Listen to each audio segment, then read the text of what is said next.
E ainda puxando o gancho sobre Daniel, nessa questão de estar inserido nesse mundo acadêmico, Daniel, então, ele é forçado a 3 anos de estudos, né, de astrologia, de ciência babilônica. Então, Isso ele mesmo. passa um tempo que o pessoal passa hoje na faculdade aí quase, Isso, estudando só eu a brinco cultura que ele entrou babilônica. na Federal da Babilônia e na Federal da Babilônia ele foi doutrinado, cara, porque olha uma coisa interessante. Hoje em dia, quando a gente fala assim, você fez faculdade, você fez astrologia, o cara vai olhar estranho pra você e falar, pô, cara, eu fiz astronomia. Por quê? Porque astrologia é místico, astronomia é ciência. Olha que interessante. Nós somos de um tempo em que a gente acha que ciência é neutra de aspectos de fé. Isso a gente herdou da modernidade. Então eu faço ciência. A minha fé, as minhas crenças estão numa outra gavetinha da minha vida. Essa é a primeira coisa que a gente aprende com Daniel. A gente não consegue fazer ciência de maneira neutra.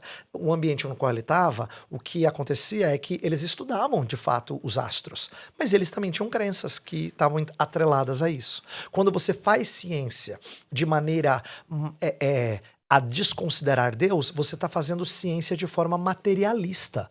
Você está estudando o mundo como se ele fosse apenas matéria. Sim, Isso é crença. é verdade. Isso é crença. Porque as pessoas não prestam atenção nisso. Isso é uma crença. Você está tendo uma premissa de que o mundo tem que ser estudado com Deus de lado. O mundo tem que ser estudado apenas olhando para a matéria. Mas isso não é provado. Isso é crença. Sim. Então, é importante os nossos irmãos que nos ouvem prestarem atenção nisso. Todo mundo que faz ciência faz a partir de valores, de crenças. Ele crê em alguma coisa para fazer aquilo. Isso. Mesmo que seja, eu creio que o mundo é só matéria. Sim. Ele não fala crer porque crer é uma palavra religiosa. Eu creio que mas Deus no não fundo, existe. Acredito. Né? Isso. Mas ele entende.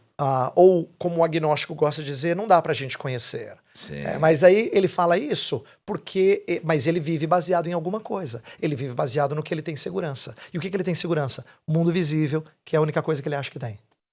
Tem um outro detalhe de Daniel também, que o texto não diz, pelo menos eu não me lembro de nenhuma parte de Daniel dizer isso, mas a gente pressupõe também que ele se tornou um eunuco, inclusive, ali.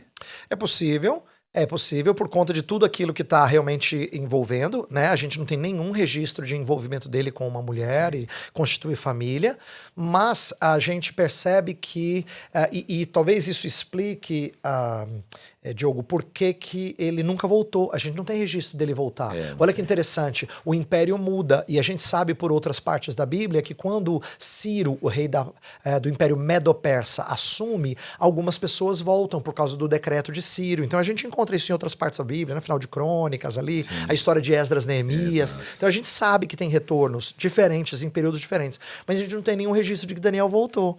Então talvez ele já fosse um homem velho, já constituído, certamente velho, porque ele foi jovem e ficou durante todo o período do exílio lá, já era um homem idoso, provavelmente não constituiu família, é possível, e entendeu que ia terminar os últimos dias dele ali. Inclusive, os últimos dias dele são as visões escatológicas do final do livro, que é um negócio fantástico. Eu acho que é um momento do ápice da vida de Daniel, assim. Mas que causa um impacto na vida dele. O texto diz que às vezes ele se sente fraco.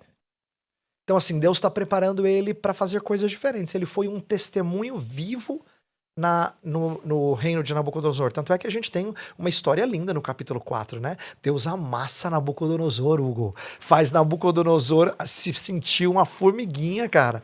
Porque, lembra, ele tem comportamento de animal. Vira bicho. Vira né? bicho. E Deus faz ele reconhecer que só tem um Deus que controla todas as coisas. Sim. Olha que legal, você pegar o homem mais poderoso da Terra na época e amassar desse jeito, né? E Daniel é de certa maneira, o guia. Foi o cara que ajudou Nabucodonosor. Como é que ele consegue falar aquelas coisas? Foi tutoria de Daniel. Pode ser que Daniel foi usado até para ganhar o nosso irmão, talvez nosso irmão Nabucodonosor, porque a história dele termina meio... A gente não sabe exatamente como termina a história termina dele. Termina bem, né? Se for ver Isso, assim, termina bem.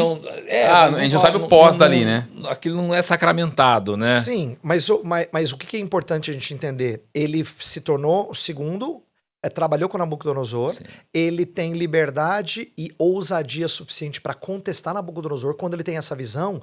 Não sei se os nossos irmãos se lembram desse detalhe, né? Assim, os nossos ouvintes aí, mas tem um momento que ele fala assim: Nabucodonosor, você está tendo essa visão porque Deus quer que você se arrependa. Você pare de oprimir pessoas Sim. e tal. Aí Daniel chega discurso junto, duro. cara. Ele chega junto no imperador ali e falou: ó, você se arrepende, você se curve diante desse Deus, senão ele vai te amassar. Dito e feito, o cara se ensoberbeceu, Deus foi lá e amassou ele. Então, assim, o que você percebe? Na volta à sanidade, Deus provavelmente usou Daniel, a gente não tem registro, mas usou Daniel para levar esse homem a professar aquela fé.